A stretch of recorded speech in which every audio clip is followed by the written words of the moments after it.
आज पहला सर्वदलीय डेलीगेशन विदेश रवाना होगा। श्रीकांत शिंदे की अगुवाई में यूएई जाएगा डेलीगेशन। दुनिया में पाक के झूठ को बेनकाब करेंगे सांसद। ऑपरेशन सिंदूर पर दुनिया को सही जानकारी दी जाएगी।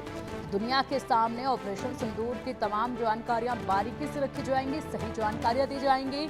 और इसी के साथ अगर बात की जाए तो सबसे बड़ी चीज जो इस दौरान की जाएगी वो है पाकिस्तान को बेनकाब करना।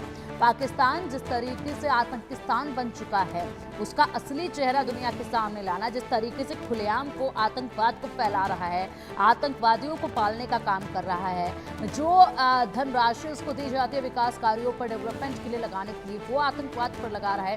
ये तमाम जो जानकारियां हैं वो पहुंचाना दुनिया तक, दुनिया के सामने अब पाकिस्तान बेनकाब होगा। और यही कोशिश है, क्योंकि पहले से ही ये तय कर दिया गया था। ऑपरेशन सिंदूर के तुरंत बाद ये ऐलान कर दिया गया था कि अब जरूरत है तो दुनिया के सामने ये पाकिस्तान की जो असलियत है आतंकिस्तान को लेकर उसको सामने रखने की। अब चलिए इसी पर सीनियर एडिटर संजय जी का रुख करेंगे। संजय जी, श्रीकांत शिंदे की अगुवाई में यूएई जाएगा आज पहला डेलीगेशन, और ये सर्वदलीय डेलीगेशन आज विदेश के लिए रवाना होगा। सबसे बड़ी बात ये कि बेहद महत्वपूर्ण होगा ये दौरा।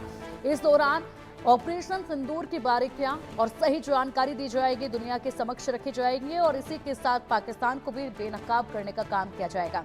विस्तार से बताइएगा जरा कैसे ये पूरा डेलीगेशन काम करेगा, और आज पहली रवानगी है तो क्या कुछ अपडेट है इसको लेकर? देखिए, पहलगाम हमले के बाद में भारत ने जिस तरह से ऑपरेशन सिंदूर को अंजाम दिया, उसके बाद में पाकिस्तान दुनिया भर से गुहार लगाता रहा कि ये लड़ाई बंद करवाए, दुनिया के देश सीज फायर करवाए, क्योंकि भारत पाकिस्तान पर हमला कर रहा है। तो पाकिस्तान में विक्टिम कार्ड खेला। तो पाकिस्तान जिस तरह से भारत के बारे में प्रोपेगेंडा कर रहा था, तो अब पाकिस्तान का सही चेहरा उजागर करने का समय आ चुका है। लिहाजा भारत की तरफ से 60 डेलीगेशन बनाए गए हैं सभी दलों के सांसदों के, और इन सांसदों के डेलीगेशन को आज से भेजना शुरू किया जा रहा है। इनको पहले इनकी ब्रीफिंग हुई है। विदेश सचिव विक्रम मिश्री ने इनको ब्रीफिंग दी है। तो आज पहला डेलीगेशन कुछ ही देर में रवाना हो रहा है। भारत से पहला डेलीगेशन रवाना हो रहा है, जिसकी अगुवाई श्रीकांत शिंदे कर रहे हैं। ये डेलीगेशन सऊदी अरबिया जाएगा, लीबिया जाएगा, सीरिया जाएगा, कांगो जाएगा। तो ये आज डेलीगेशन निकल रहा है। इसके अलावा कल 2 डेलीगेशन और निकलेंगे, जिसका नेतृत्व एक का नेतृत्व कर रहे हैं संजय झा, एक का नेतृत्व करेंगे कनिमोझी। संजय झा के नेतृत्व में जो डेलीगेशन जाने वाला है वो जापान, सिंगापुर, मलेशिया, इंडोनेशिया जाएगा, और कनिमोझी के नेतृत्व वाला जो डेलीगेशन है वो रूस जाएगा, स्पेन जाएगा, इस यूरोपियन कंट्रीज जाएगा। तो इस तरीके से अलग अलग डेलीगेशन जाएंगे। 25 तारीख को जो डेलीगेशन जाने वाले हैं उसमें अमेरिका जाने वाले डेलीगेशन का नेतृत्व शशि थरूर कर रहे हैं, डेलीगेशन का नेतृत्व रविशंकर प्रसाद कर रहे हैं, जो डेलीगेशन यूके जाएगा, यूरोपियन देशों में जाएगा।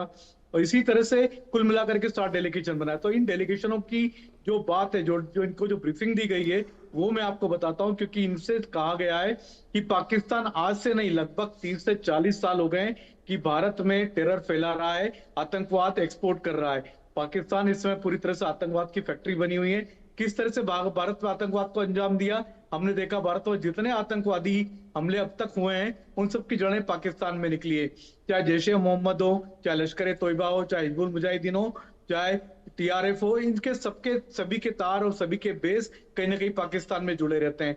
तो चाहे मुंबई हमला हुआ हो, 26/11 हुआ हो, देखा हमने 3 दिन तक लगातार 170 लोगों की हत्या की जाती है, और वहां पाकिस्तान बैठे हुए ऑपरेटर वो हत्या करवाते हैं। इसके अलावा पठानकोट हुआ, बालाकोट हुआ, पुलवामा हुआ, तो कई सारी ऐसी घटनाएं हुई, और आखिरकार पहलगाम हुआ। तो पाकिस्तान किस तरीके से भारत में आतंकवादी गतिविधियों को बढ़ाता रहता है, क्योंकि लगातार युद्ध हारने के बाद 65 का युद्ध आ रहा, 71 का आ रहा, कारगिल का आ रहा, तो उसने सीधे लड़ाई करना बंद कर दिया। तो भारत से अपरोक्ष रूप से वो लड़ाई करते रहता है, अपने देश से आतंकवादी तैयार करता है, कभी सैनिकों को भेजता है, आतंकवादी के रूप में बना करके भेजता है। यानी वहां पर सेना और आतंकवादी लगभग एक ही जैसे काम कर रहे हैं। वर्दी पहनने से सेना बन जाते, वर्दी उतारने से वो आतंकवादी कहलाते। तो भारत में जितने भी आतंकवादी नेटवर्क पकड़ाए हैं सबके बेस पाकिस्तान में मिले हैं।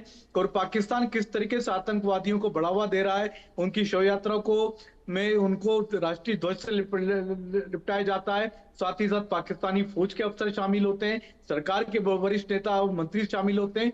तो ये दिखाता है कि पाकिस्तान किस तरीके से state state state sponsored terror फैला रहा है।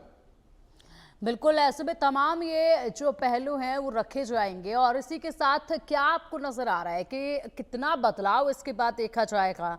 तमाम जो विदेश हैं, तमाम जो देश हैं, उनकी तरफ से क्या प्रतिक्रिया इसको लेकर सामने आएगी जब ये महत्वपूर्ण जानकारियां जो है वो सामने रखी जाएंगे? क्या उम्मीद जो है वो इस वक्त लगाई जा सकती है?